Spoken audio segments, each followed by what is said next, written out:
Hello everyone, this is Cybertronian Beast, and let's talk Transformers. Actually, today we're going to take a look at Transformer comics. These are the IDW releases of Transformers ReGeneration 1.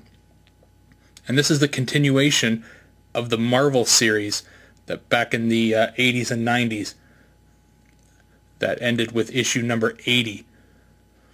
IDW got the license for Transformers a few years back, and I don't know what actually happened behind the scenes between IDW and Marvel, but the end result is IDW was granted permission to continue the story that ended in issue 80 of the Transformers series. So basically, what we were left with is a book that finished in 1991, and here we are 21 years later, taking up that story right where it left off. And actually that's not precisely true. There is a small gap of 21 years in the timeline that they do build into the story. Now this video is not meant to give you a blow-by-blow of each story, but merely meant to entice people who are kind of on the fence about this particular comic book, and perhaps give it a try, because I know that this one is more of a continuation of something that people may not have read, and you may want to get back into it. So first off, I want to say that there will be spoilers in here. If you are reading this and you haven't gotten up to issue 83, which is the current issue out right now, the September issue.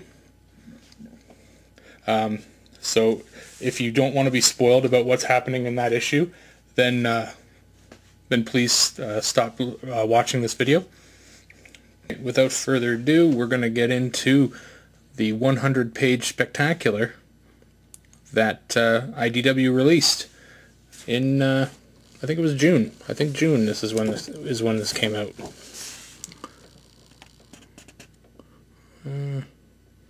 Doesn't actually say. Anyway, the lowdown on the 100-page spectacular is this. It's a reprint. It's essentially a graphic novel of issues 76 to 80 of the Marvel series.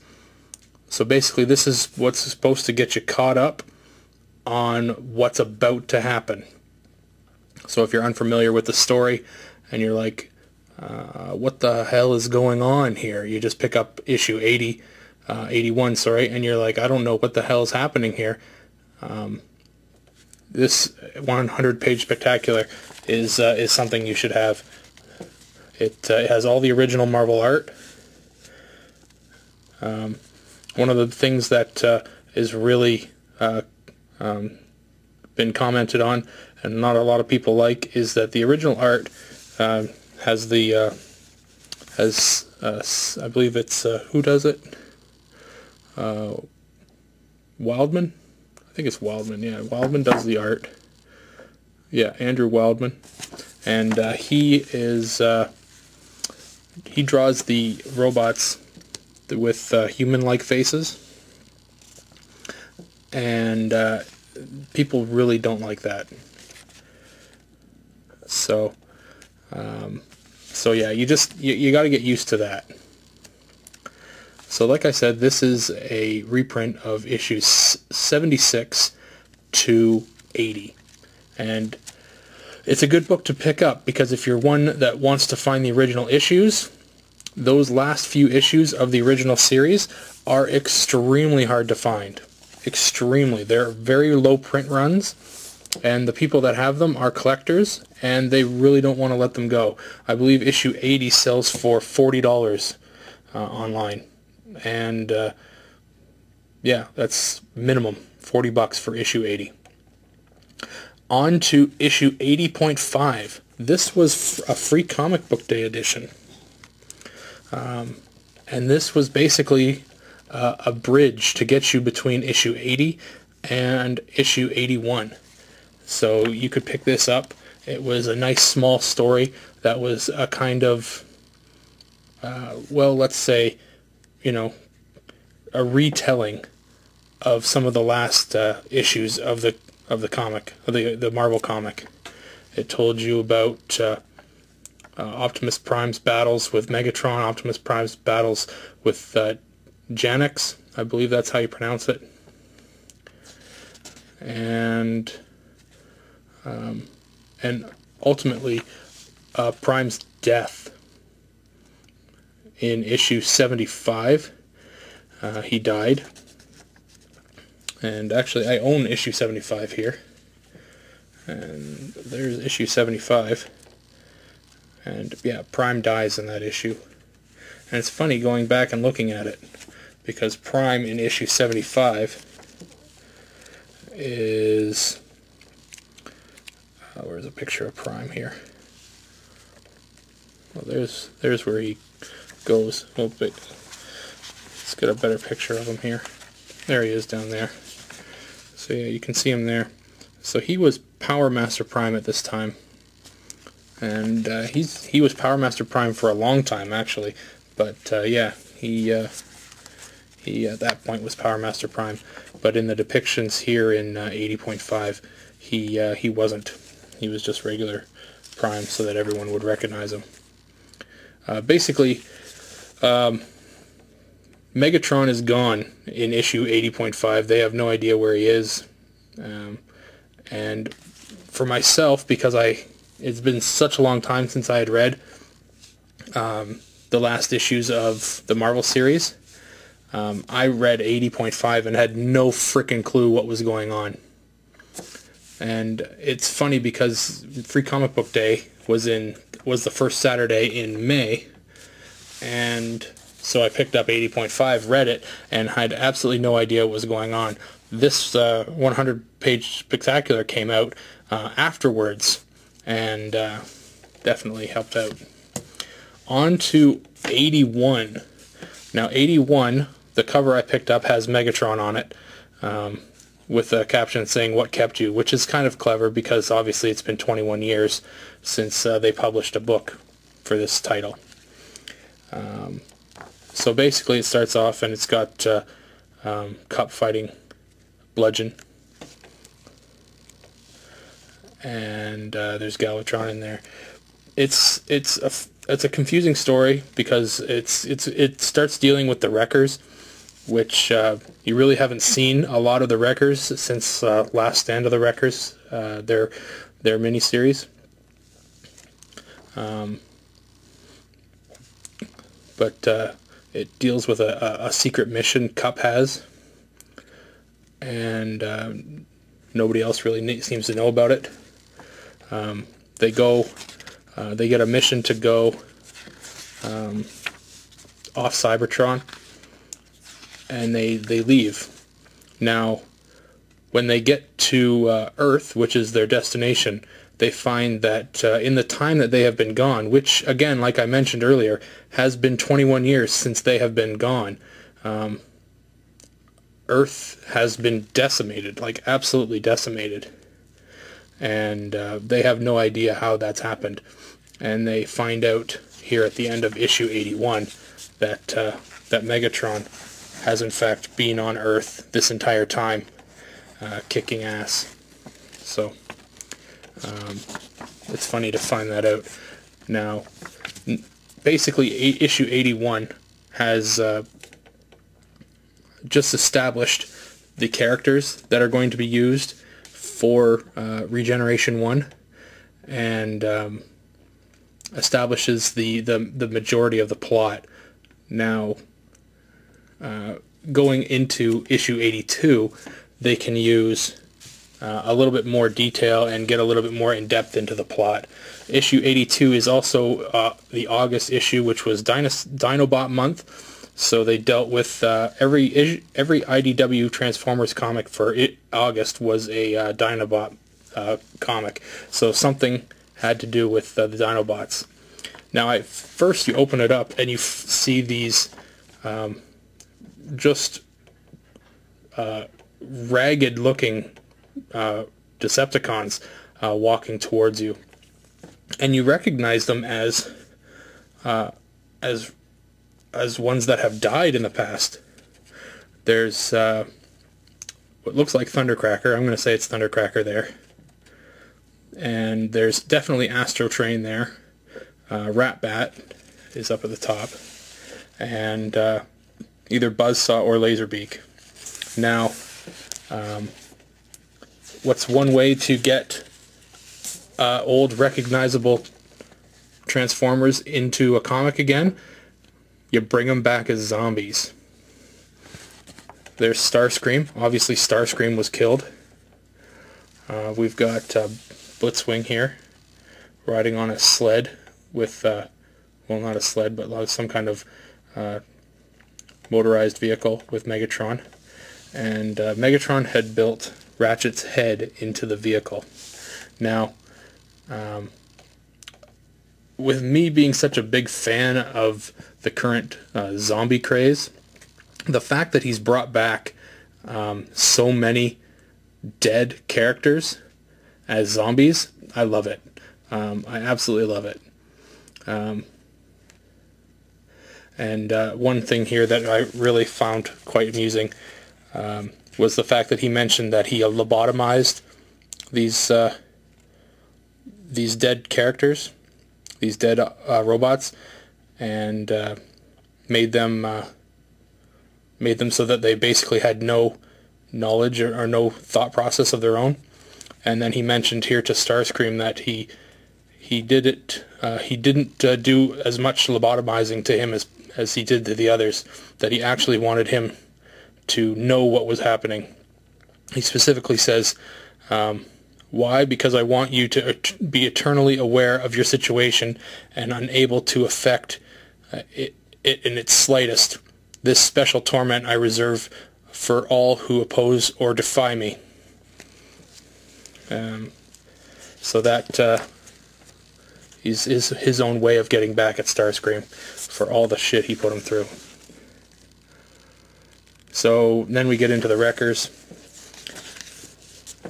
And the Wreckers are basically just trying to establish ground and see what the hell's going on. You find that Grimlock is in this issue. Grimlock is stuck in his robot mode and is trying to find a way to get back to a planet that has the ability, or he thinks has the ability, to fix him so he can get into his alt mode.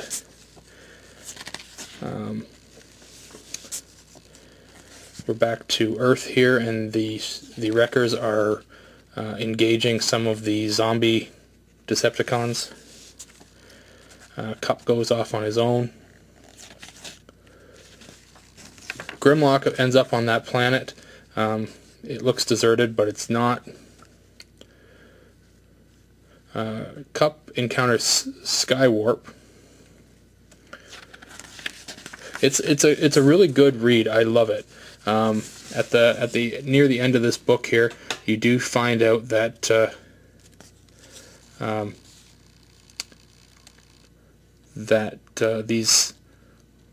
these zombies are in fact conscious. They don't really have a lot of thought process of their own, though. Cup sees Ratchet's head in the motorized buggy of Megatron's, and the big thing at the end of this issue is the Autobots, the Wreckers, stumble upon a group of humans still on Earth, and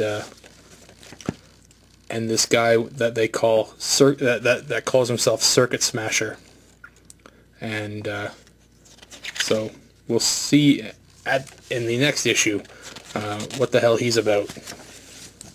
But that was a really good issue. I really like the fact that these Decepticons and whatnot are coming back as zombies.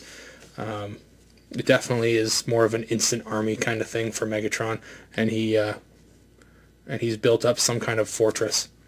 On to issue 83, which literally came out yesterday, Wednesday the 6th, I think. Yeah, no, today's the 6th. So Wednesday the 5th of September, this issue came out. And the cover on it, I love this cover. This is the old school cover, cover B. It shows a zombie Astro train closing in on a defenseless cup. Now it starts off with Curcuit Breaker.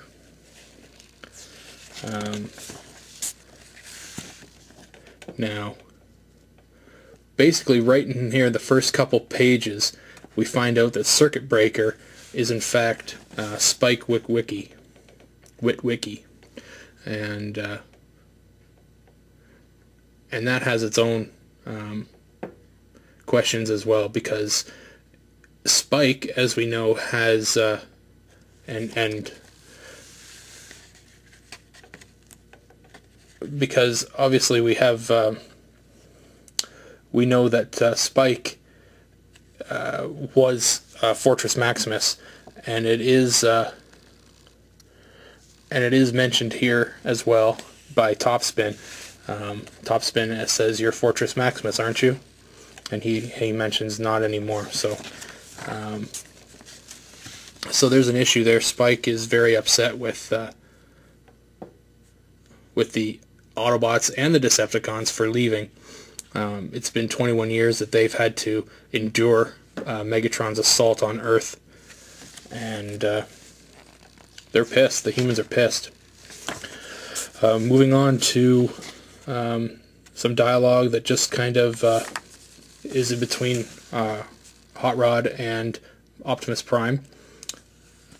Hot Rod and Optimus Prime are basically discussing the fact that they are both leaders. Hot Rod is questioning the fact that he doesn't think that every decision he makes is correct, and Optimus Prime is saying, no, it won't be. You'll have to just live with the fact that everything you do won't be right. Going back to Earth, the Wreckers do finally contact Prime through Ultra Magnus and let him know what's going on. Spike fills in, or Curcuit Breaker fills in the Wreckers as to what happened. That the Ark that was left on Earth in the Yukon was in fact opened by a group of humans, and they awoke Megatron, who was in a stasis, and Megatron unleashed hell on Earth, and he started reanimating the dead Decepticons. We get introduced to GB Blackrock, who immediately just asks where Optimus Prime is. A signal eventually gets back to Optimus Prime from Megatron, where he calls out Optimus Prime, tells him, that he destroyed Earth, kind of thing. There's a meeting, blah blah blah. They discuss what they need to do. Basically, they want to say they gotta take out the Ark. The Ark's been killing them for 21 years. And then Megatron sends a signal, or sends a video message saying that I've got your man, I've got Cup, and I've given him a virus of scraplets that he's if you don't come and get him soon, he's gonna die. And Curcuit Breaker / Spike thinks it's a trap. Everyone knows it's a trap, and Springer says he's got a plan. Back on Cybertron, Optimus Prime and a group of Autobots leave with the intention of going to Earth to confront Megatron. Optimus leaves Hot Rod in charge, and as they're leaving, Decepticon or a robot with no badging whatsoever bumps into a Hot Rod, and Hot Rod says, "My bad." I don't know that I like that. He's like, "Oh, sorry, my bad." I didn't know Hot Rod was that cool, that into it with the lingo. So this guy's name is Dirtbag, and he messages somebody saying that they're gone, and that message gets transmitted to Soundwave, I guess. It seems, and then Soundwave messages Bludgeon, and they seem to have a plan to attack Cybertron while the majority of the Autobots are gone. There's Bludgeon there. I never liked the way they drew Bludgeon. He's basically got a human face with like scully teeth and stuff, but he's a warrior type deal. Anyway, and I may be out of the loop for a bit, but I'm not sure what this is supposed to be down here. Is it Bludgeon's armor? Is it another robot? Obviously, there's a head here. I don't get it. I don't understand.